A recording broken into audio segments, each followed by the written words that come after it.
din sila. Nandito pa rin kami sa Dreamland Paradise. Hindi pa kami umuwi.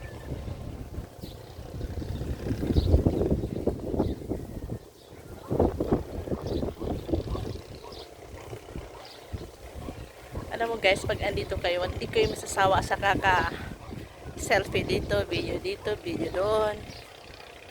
Ang ganda talaga dito, kakaibang resort ito.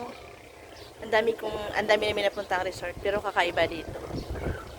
Hanggang Jensen, abot namin Boracay, pero kakaiba talaga dito guys. Hindi na kailangang punta ang Boracay.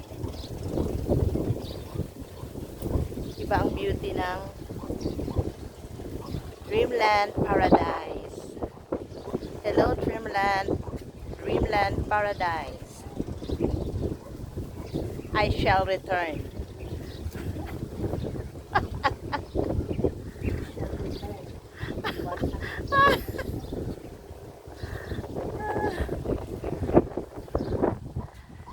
We'll be back here.